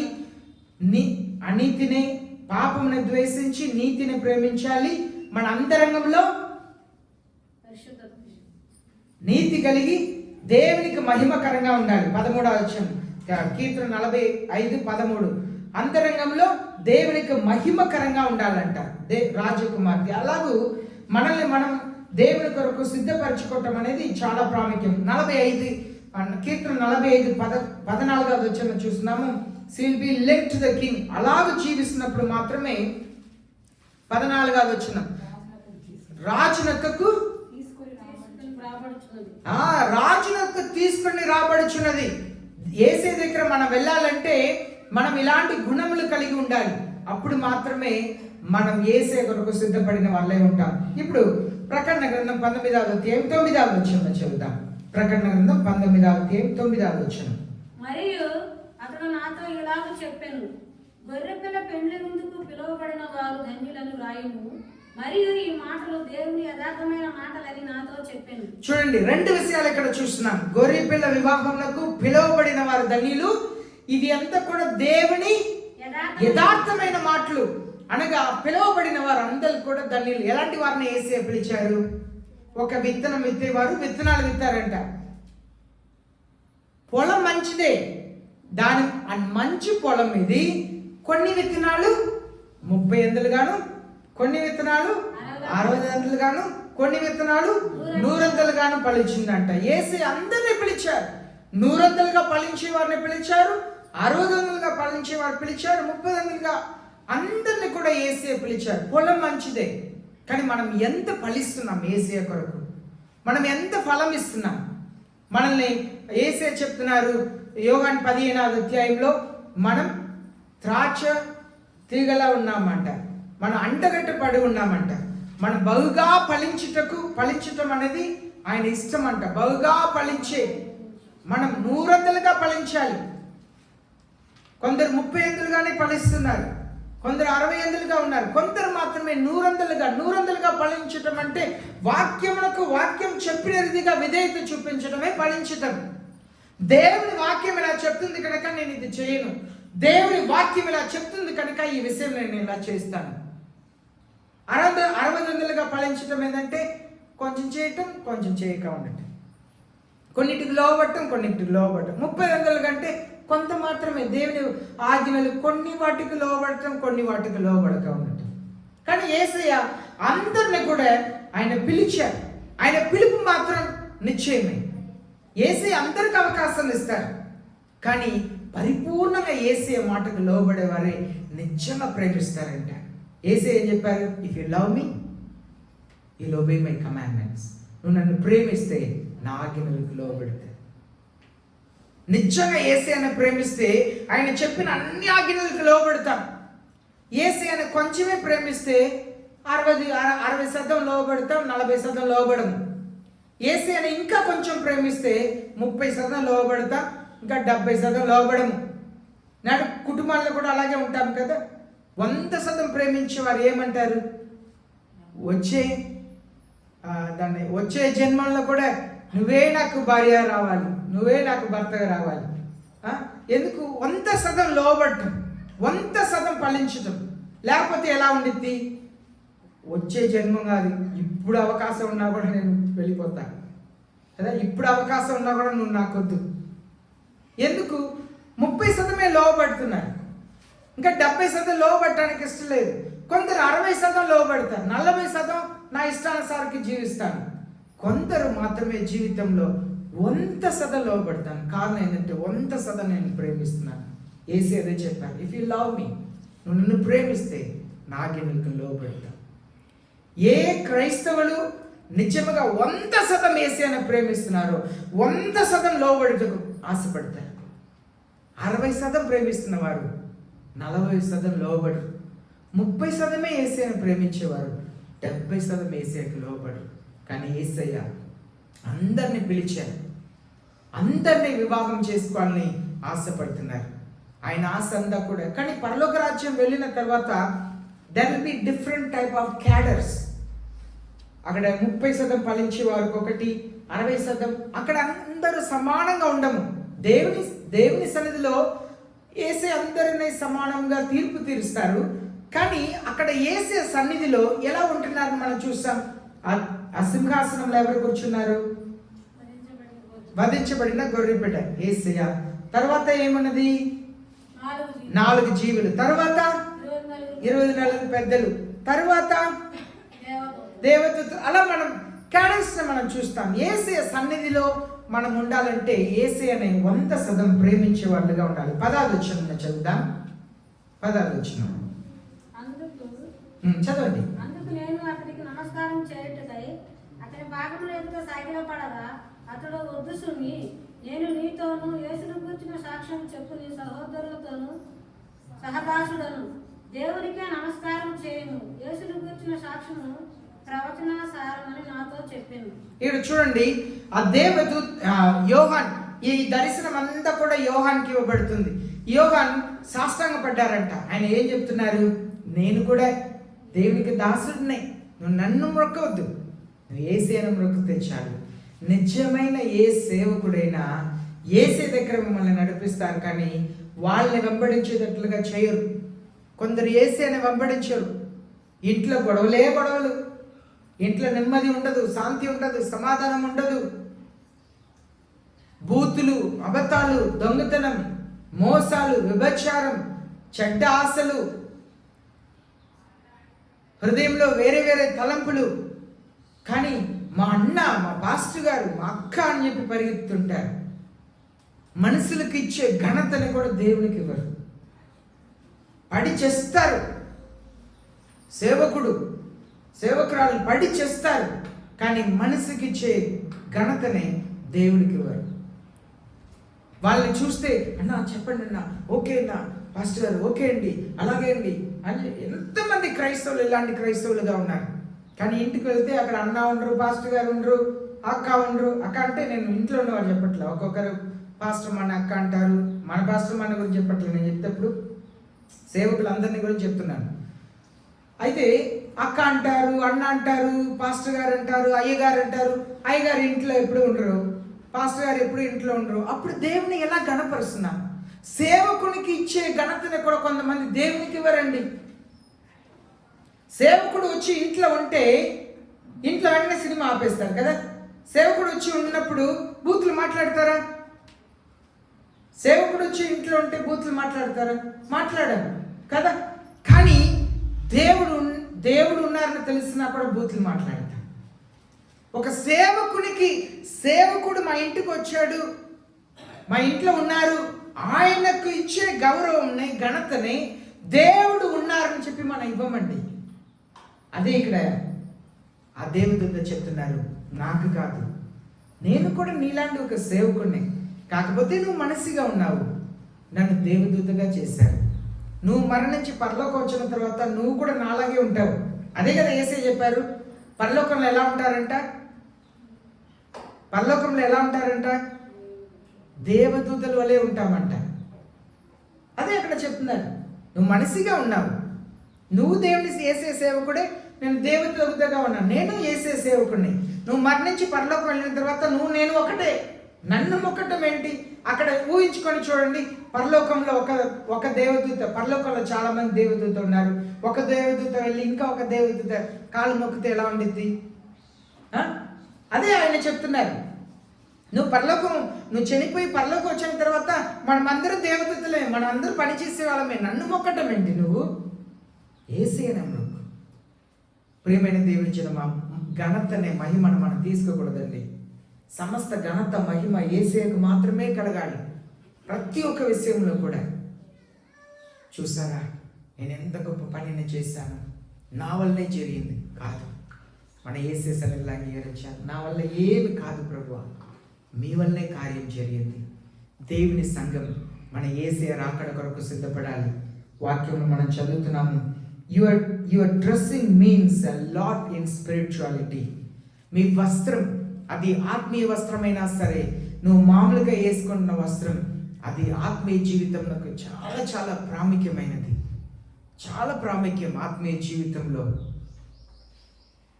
చాలా ప్రాముఖ్యం. ఇంకా దాని గురించి వరితే సమయం అయింది. Your character is your righteous apparel. Me character అనేది మీరు వేసుకుంటున్న వస్త్రంకు సమానం, పవిత్రమైన వస్త్రమునకు సమానం. కనుక క్యారెక్టర్ని మనం కాపాడుకోవాలి. వీటన్నిటికంటే నరకం అనేది నిజం, నరకం అనేది నిజం. ఒక మానవుడు, ఒక పాపిని పరలోకపు తండ్రి ఎలా ద్వేషిస్తారు? ఒక పాపిని, రక్షణ లేని పాపిని, నరకం వెళ్ళే ఒక పాపిని పరలోకపు తండ్రి ఎలా ద్వేషించారు అని చెప్పి బైబిల్లో ఉంది. ఎక్కడ ఉంది? నరకం వెళ్ళే ఒక పాపిని పరలోకపు తండ్రి ఎలా ద్వేషిస్తారు అని చెప్పి బైబిల్లో ఉంది. ఎక్కడ ఉంది? రెఫరెన్స్ అడగట్లా, ఆ సంభవం చెప్తే చాలు. ఎక్కడ? రక్షణ లేని ఒక పాపిని, నరకం వెళ్ళే పాపిని పరలోకపు తండ్రి ఎలా ద్వేషిస్తారు? ఆయన కోపం ఎలా ఉంటుంది? సిలువలో యేసయ్య లోక పాపంని మోస్తున్నప్పుడు, అప్పటి వరకు తండ్రి మీరు ఏం చేస్తున్నారో ఎరక ఉన్నారు కదా, అన్ని చెప్తా ఏమన్నారు? తండ్రి నేను ఎందుకు చేయబడిచారు, నన్ను ఎందుకు చేయబడిచారు? లోక పాపంని మోసుకొని, లోక పాపము కొరకు, అది ఏ మతమైనా సరే, హిందువులైనా సరే, ముస్లిం అయినా సరే, ఎన్ని మతాలైనా సరే. నిన్న అస్సాం రాష్ట్రంలో వినూతమైన ధర్నా చేశారంట. 20 మతంలో ఉన్నవారు ఆ ధర్నా చేశారంట. నేను 20 మతాలు, ఏ మతాలయ్యా, మనకు తెలిసిందే 3-4 అంటే నాకు కొన్ని తెలుసు, ఎందుకంటే నేను అరుణాచల్లో చేశాను. అక్కడ అనిమిసం అంటారు. అనిమిసం అనేది ఒక మతం. అనిమిసం అనేది దెయ్యాలని పూజిస్తారు, గాలిని, దెయ్యంని అనిమిసం అంటారు. అలా 20 మతాలకు చెందిన వాళ్ళు కూర్చున్నారంట. మన ఏ మతంలో పుట్టినా సరే, యేసయ్య అందరు పాపముల కొరకు మరణించారు. పాప క్షమాపణ చాలా ఉచితం. కానీ మనం ఏం చేస్తున్నాం? నీటిలో మునిగినా సరే, లేదు ఎన్ని బలి అర్పించినా సరే, చెప్పులు లేకుండా, లేదు ఎన్నెన్నో ఎక్కడెక్కడో ప్రయాణం చేస్తుంటారు, ఎన్నెన్నో చేస్తుంటారు. వాస్తవంలో సాతానుడు ఆత్మీయ నేత్రంను మూసేశారు. కనుక ఇలాంటి మాటలు వింటే మనల్ని విమర్శిస్తున్నాడు చూడు అని చెప్పి కోపడుతున్నారు. కానీ అక్కడ కోపడటానికి ఏమి లేదండి. మరణించిన తర్వాతనే మానవుడి కళ్ళు నిజంగా తెరుచుకుంటుంది. వాళ్ళు తెరుచుకుంటున్న తర్వాత నిజమైన దేవుణ్ణి చూస్తారంట. వాక్యం చెప్తుంది యేసయ్య ఆత్మగా ఉన్నారంట. మన ఆత్మ ఈ దేహం నుండి బయట వచ్చిన తర్వాత ఆత్మైన దేవుణ్ణి చూస్తామంట. ప్రియమైన దేవుని జనమా, మనల్ని మనం సిద్ధపరచుకుంటాం. నరకం నిజం, నరకం నిజం. 3 గంటల నరక వేదనను యేసు అనుభవించారు. తండ్రితో సంబంధం లేకుండా పోయింది. దానికే తండ్రితో సంబంధం లేకపోయిన వెంటనే భూమి ఏమైపోయిందంట? ఆ సమయంలో 3 గంటలు చీకటి అయిందంట. భూమి చీకటి అయిపోయిందంట. తండ్రితో యేసయ్యకు సంబంధం తెగిపోయిన వెంటనే 3 గంటలు చీకటి అయిపోయిందంట. దానికి నరకం కట్టిన చీకటిలో యేసయ్య చెప్పారు కదా, వారిని కట్టిన చీకటిలో పడేస్తారు. అగ్ని ఆరదు, పురుగు చావదు, కానీ కట్టిన చీకటిగా ఉండిద్ది. మనం ఆలోచన చేస్తే మండితే ఎందుకు చీకటిగా ఉండిద్ది? మండితే వెలుగుగా ఉండిద్ది కదా, కానీ నరకం చీకటిగా ఉంటుందంట. ఆ నరకం నుండి మనం తప్పించబడాలి, యేసయ్యతో నిత్యముగా ఉండాలి. ఆ వివాహం కొరకు అప్పటికప్పుడు సిద్ధపడటం కాదు, సిద్ధపాటు కలిగి ఉండాలి. అదే యేసయ్య చెప్పారు, 10 మంది కన్నికలే, కానీ 5 సిద్ధంగా ఉన్నారు. సిద్ధంగా ఉన్నవారు వెళ్ళిపోయారు. సిద్ధపరచుకొనటానికి ప్రయాసపడిన వాళ్ళు విడవబడ్డారు. వారు కూడా కన్నికలే, వారు కూడా పెళ్లి చేసుకోవాలని ఆశపడి వచ్చారు, కానీ సిద్ధంగా లేరు. మరలా తమ సిద్ధపరచుకోవటానికి నూనె కొనటానికి వెళ్ళారంట, తిరిగి వచ్చారు, విడవబడ్డారు. నేను సిద్ధపడతాను, నాకు సమయం ఉంది. కొందరు చెప్తారు నాకు ఇంకా సమయం ఉంది. సమయం ఉండదు. మన అనుదినము మనల్ని సిద్ధపరచుకోవాలి. యేసయ్య రాకడలో మనం ఎత్తబడాలి. యేసయ్యని వివాహం చేసుకుంటేనే మన నిత్య పరలోక రాజ్యంలో ఉండే భాగ్యం యేసయ్య దయచేస్తారు. ఓకే, నేను టైం చూశాను. నేను వాక్యంని ఆ రోజు 11వ తారీఖు ఇవ్వక ముందు యేసయ్య రాబోతున్నారు. ఒకవేళ ఇలాంటి క్రిస్మస్ లేకపోవచ్చు, మధ్య ఆకాశంలో వస్తారు యేసయ్య, ఎత్తబడతారు. ఆయన చెప్పిన సమయంకు పాస్టర్ మా ఫేస్బుక్లో బూతులు రాశారు. బూతులు రాసి యేసయ్య వస్తాడారా అని చెప్పి రాశారు. బూతులు రాసి నేను టైంను చూశాను. ఎప్పుడు ఆయన వాక్యం ప్రారంభించే సమయం ముందు అప్పుడు నాకు అర్థమైంది, ఈ ఏరియాలోనే మైక్లో విన్నవారు. ఎందుకంటే ఫేస్బుక్లో నేను చెప్పింది ఆ వాయిస్ రాలేదు. ఎవరో మైక్ శబ్దంలో వినబడిన వారి ఫోటో లేదు, వాటి ఫోటో లేదు, కానీ 2000 మంది ఫాలోవర్స్ ఉన్నారు. తనకు ఫోటో లేదు, దాంట్లో పోస్టులు ఏమీ లేదు. ఒక చెడ్డ సినిమా పోస్ట్ మాత్రమే, అది ఒక్కటి మాత్రమే ఉంది. బూతులు రాశారు, యేసయ్య వస్తాడరా అని చెప్పి వేరే బూతులు కూడా రాశారు. యేసయ్య వస్తున్నారు. సాతానుడు అంగీకరించి ప్రజల్ని విననీయట్లే, నమ్మనీయట్లేదు. దానికి ప్రజలు మూర్ఖంగా జీవిస్తున్నారు, అర్థం చేసుకోవట్లేదు. మన నేత్రాన్ని మూసివేసేసారు. దానికే మన ఇతరుల రక్షణ కొరకు భారంతో ప్రార్థన చేయాలి. మన కుటుంబస్తుల రక్షణ కొరకు ప్రార్థన చేయాలి. యేసయ్య నిశ్చయంగా వస్తున్నారు. లోకంలో జరుగుతున్నాయి. ఈనాడు పార్లమెంట్ జరుగుతుంది. ఏం మాట్లాడుతున్నారు? 1 నేషన్ 1 ఎలక్షన్, దాన్ని శాంక్షన్ చేయడానికి చూసారమ్మా. ఒక అమ్మాయి మాత్రం తల ఊపుతుంది అంటే న్యూస్ చూసింది. మీరందరూ మౌనంగా కూర్చున్నారంటే మీకు జరుగుతున్నది తెలియట్లే. వాళ్ళు 1 నేషన్ 1 ఎలక్షన్ శాంక్షన్ చేయడానికి ప్రయత్నం చేస్తున్నారు. ముఖ్యమంత్రి ఎవరు? ఇక్కడ ముఖ్యమంత్రి ఎవరికి ఏమి ఉండదు, అందరు రబ్బర్ స్టాంప్. అది జరిగితే అక్కడ కూర్చొని ఆయన చెప్పేదే ఎవరైనా చేయాలి. ఎవరు ఇక్కడ ఏ నిర్ణయం తీసుకోవటానికి ఉండదు. అఖండ భారతదేశం ఎంతమందికి తెలుసు? అఖండ భారతదేశం అంటే ఎంతమందికి తెలుసు? చదువుతున్న వాళ్ళకి తెలుసు. ఎన్నెన్నో ప్రయత్నాలు జరుగుతున్నాయి. ఇదంతా అంత్యక్రీస్తు పరిపాలన కొరకు. కారణం యేసయ్య త్వరగా రాబోతున్నారు కనుక మనందరూ కూడా దేవుని పిల్లలంగా, ఇదంతా తెలియకపోయినా పర్లేదు, సరేనా? వాక్యం తెలిస్తే చాలు. మనం యేసయ్యను ప్రేమిస్తే పరలోక రాజ్యం వెళ్తాం. ఎంత తెలియకపోయినా మనల్ని మనం సిద్ధపరుస్తాం. నిజమైన మంచి క్రైస్తవ జీవితం జీవిస్తాం. మోకరిస్తాం, ప్రార్థన చేస్తాం. అందరూ మోకరించి ఒకసారి మీ జీవితంలో ఆలోచన చేయండి. ఈ వారంలో మీరు ఎంతగా దేవుని గణపరిచారు, యేసయ్య నామమును ఎంతగా హెచ్చించారు, ఎన్ని పాపములు చేశారు, నోటి మాట ద్వారా సరే, లేదు ఇంకా ఒకటి ఎలా మీరు జీవించాలని ఒక్కసారి మిమ్మల్ని మీరు ప్రశ్నించుకోండి. అందరూ నోరు విప్పి ప్రార్థన చేయండి.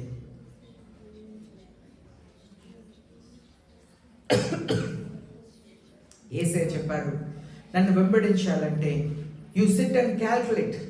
నువ్వు గోపురమును కట్టక ముందు సిట్ అండ్ క్యాల్కులేట్. నువ్వు కట్టగలుగుతావా, కట్టి ముగించగలుగుతావా, కూర్చొని లెక్క పెట్టు అన్నారు. యేసయ్యను నిజంగా నువ్వు వెంబడించాలని ఆశపడితే నువ్వు లేచి నిలబడి నాకు యేసయ్య కావాలని చెయ్యెత్తిన అవసరం లేదు, నాకు పాప క్షమాపణ కావాలని చెయ్యెత్తిన అవసరం లేదు. ఇంట్లో కూర్చొని ఆలోచన చేయి, నేను నిజంగా పరలోకి వెళ్ళటకు సిద్ధపడిన క్రైస్తవుడా, లేదు నేను పేరు క్రైస్తవుడిగా ఉంటున్నానా? నేను పిలిచినది యేసయ్య, పరలోక రాజ్యం రావాలి. ఒకే ఒక్క రాత్రి రాజుతో ఉండాలి, కానీ ఒక్క రాత్రి కొరకు సంవత్సరం పాటు సిద్ధపాటు, 6 నెలలు దేహశుద్ధి. ప్రియమైన దేవుని జనమా, యేసయ్యను చేరుకోవాలి, మనం ఎత్తబడాలి. యేసయ్య కావాలి, యేసయ్య కావాలి. యేసయ్యకి ఇష్టమైన జీవితం జీవించాలి. ఇంట్లో, చదువుకున్న చోట్లో, పనిచేసే చోట్లో ఒక క్రైస్తవుడిగా, క్రైస్తవురాలుగా ప్రవర్తించాలి, ప్రేమించాలి, క్షమించాలి. నాడు క్రైస్తవులు చెప్తున్నారు, నేను క్షమించానండి. లేదు, క్షమించాలి కదా అని ఒక సహోదరితో ఒక సేవకురాలు చెప్తే ఆమె చెప్తుంది, మేము క్షమించాము కనుకనే వాళ్ళు బ్రతికి ఉన్నారు. అంటే క్షమించకపోతే చంపేసేవాళ్ళు, క్షమించాము కనుకనే బ్రతికి ఉన్నారు. క్షమించము, మన పరలోక రాజ్యం వెళ్ళలేమండి. యేసయ్య చెప్పారు, ఇతరుని క్షమించని యెడల మీ పాపం క్షమించబడదు అన్నారు యేసయ్య. యేసయ్యని మించిన బోధనలు మీ సేవకులు బోధిస్తున్నారా? నేను క్షమించను కాదు, దేవుని పిల్లలుగా క్షమించాలి, ప్రేమించాలి. తగ్గింపు కలిగిన వాళ్ళ నిజమైన క్రైస్తవులు. అవిధేయత చూపిస్తున్నావా? నీలో ఉన్నది దురాత్మని అర్థం. పరిశుద్ధ ఆత్మ కలిగిన వారు దేవుని మాట ప్రకారం జీవిస్తారు. మహాప్రేమ కలిగిన మా పరలోకపు తండ్రి, ఇటు వాక్యంను బట్టి మీకు వందనాలు తెలియపరుస్తున్నాను. మీరు చేసిన మేలుల్ని బట్టి మీకే కృతజ్ఞతలు వందనాలు తెలియపరుస్తున్నాను. మీ ఘనమైన నామంని మేము హెచ్చిస్తున్నాం, మహిమపరుస్తున్నాం, స్తుతిస్తున్నాము తండ్రి. మీకే సమస్త ఘనత మహిమ కలగాలని మీ నామంని ఘనపరిచి స్తుతించి మీ నామంని హెచ్చించి, అయ్యా యేసయ్య మమ్మల్ని నిత్యమైన క్రైస్తవులుగా చేయమని, మీ రాకడలో ఎత్తబడుటకు సిద్ధపడిన సంఘముగా చేయమని యేసయ్య పరిశుద్ధమైన నామంలో ప్రార్థిస్తున్నాం పరలోకపు తండ్రి, ఆమేన్. దేవుని స్తోత్రం. అందరు కూడా లేచి నిలబడి